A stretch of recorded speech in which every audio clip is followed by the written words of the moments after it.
What is going on, everyone? It's your boy, Skeletor SG, coming at you from the style of gaming. Gears Tactics just came out 2 weeks ago, and after stumbling to stand, figuring out my bearings, I have some details on the newest Gears installation. Didn't even know this game released? Where does this game fit in the Gears timeline? Not sure if the strategy genre is for you? Whatever reason you're here, this is Skeletor SG's Should You Buy Gears Tactics. Launched on April 27th to PC and Xbox, Gears Tactics is a radical departure from the core Gears franchise, abandoning the third-person shooter formula for a turn-based strategy approach. Strategy shooters are infamously dominated by the XCOM series, making me a little nervous to dive in. I'm not a master strategist and struggle in these games, but last year's Fire Emblem gave me the confidence to give this game a go. Giving you the spoiler-free story bits, Gears Tactics takes place 1 year after Emergence Day. The Coalition of Ordered Governments, or the COG, has run out of options to push back the ever-growing threat of human eradication. In a desperate measure, COG chairman Richard Prescott ordered a planetary strike known as the Hammer of Dawn on most of the planet. Despite the catastrophic measure, the Locusts prevail. Our protagonist, Sergeant Gabriel Diaz, a once war hero now mechanic, is ordered by Chairman Prescott, accompanied by Major Sid Redburn, to kill remaining Locusts and recover important intel about the growing threat. The two travel to the city of Aldair during the Hammer of Dawn strikes to discover documentation about a Locust scientist named Ukon, a master in developing war machine creatures for the Locusts. Upon finding the documentation and learning of his nefarious intent, Chairman Prescott orders Sergeant Diaz to assassinate Ukon at all costs.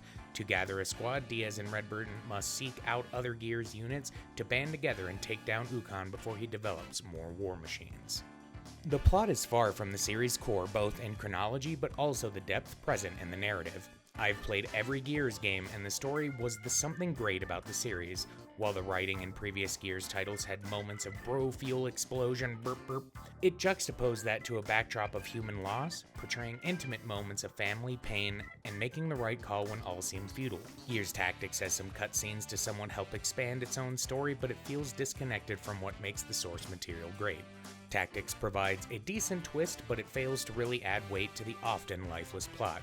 The short story and the 4 side quests made for a disappointing overall experience that felt rushed and incomplete. All in all, Gears Tactics gives us the first look at the beginning of the Locust invasion, and I appreciate that. But it had the chance to spotlight so much more and really connect with the Gears source material, but what we got is a story that lives in the Gears universe, but never captures what makes Gears special by delivering a run-of-the-mill story with some relatively forgettable characters to follow. Gears Tactics is a unique departure from the core franchise, and one I definitely didn't mind once I got the hang of it. Gears Tactics brings the chainsaw-filled shenanigans of the franchise, injecting it into a turn-based strategy game that generally holds true to the feel of the core series. There are 3 major acts in the campaign with varying numbers of chapters in each section. Side quests are somewhat optional. You have no choice to do side quests in between some chapters, but sometimes you get to select what side quests you actually do.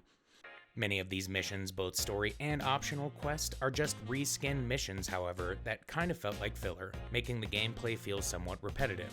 Missions consist of collecting intel or supplies, defusing Locust equipment, or killing a bad guy and escaping, with little variation to that model. Nevertheless, including side quests, the campaign will take you a whopping 15 to 20 hours to complete, with options to replay various missions that are modified as the endgame.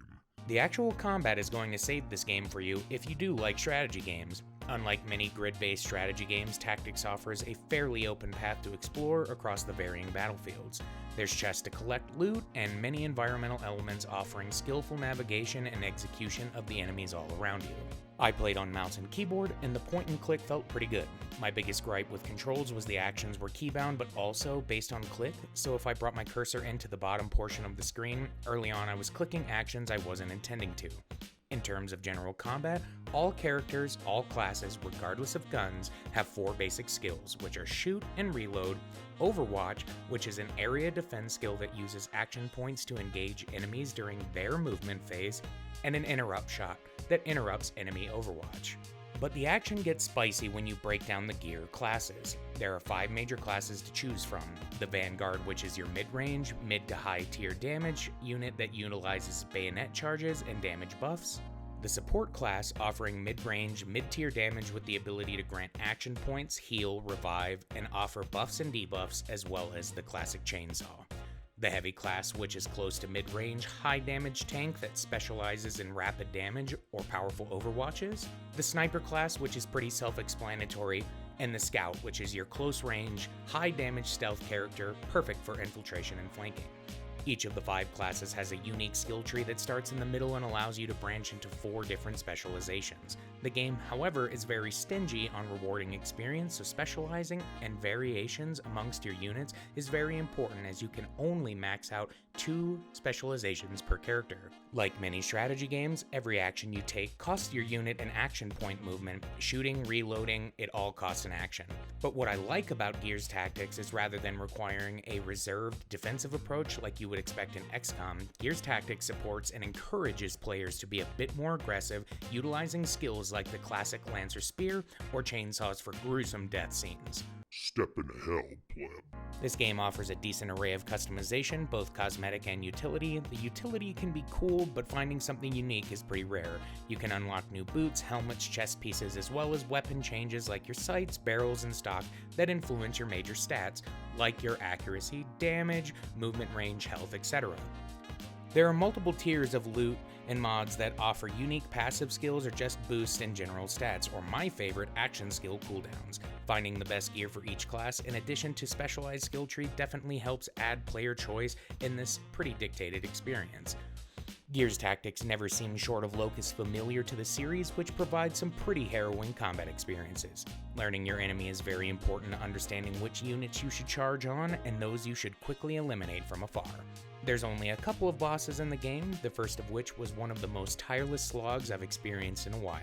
It felt more of a struggle than the endgame boss. Maybe it was me learning early on, maybe it was bad level design, but a lot of the bigger fights felt tedious and hectic for all the wrong reasons. Overall, the combat is fairly intuitive and feels reactive and lively when you get the hang of it. Don't expect the game to give you any ideas of what to expect, leaving new enemies and their passive and active skills to trial and error. This is a strategy game that is far less demanding than other games in the genre. There's a lot of action that supports an aggressive playstyle but equally rewards defensive players. The bosses are limited and will probably offer the biggest headache, for better or for worse, but I couldn't help shake the feeling that so many missions, so many elements were just reused, consistently repetitive scenarios that made me feel really eager to be done. Excusing the game's score, this game's presentation was pretty unimpressive. In terms of music, the epic and oftentimes chilling scores of the Gears series were present in full effect, making combat feel stressful and triumphant, but the overall sound design was pretty regular. Thankfully, the strong voice performances really helped tie the overall experience together, giving weight to some of the flimsy writing. The boss fights had some phenomenal design and something to be engaged by, and thank goodness, because the sound really helped balance the less than exceptional visual performance. The visuals were a roller coaster. The non-protagonist characters look laughable and lifeless, and the main character's only time to shine is the cutscenes in the barracks. Here you really get to see the depth of your characters and customization, but the disparity between cinematics and gameplay is highly noticeable. The animations are pretty great, from the lance and chainsaw to just general kills. Gears Tactics brings the gore. The environments are probably the best element. The environment had great textures, awesome lighting, reflections, and shadows, but I'd expect nothing less when the environment is what you look at 90% of the time.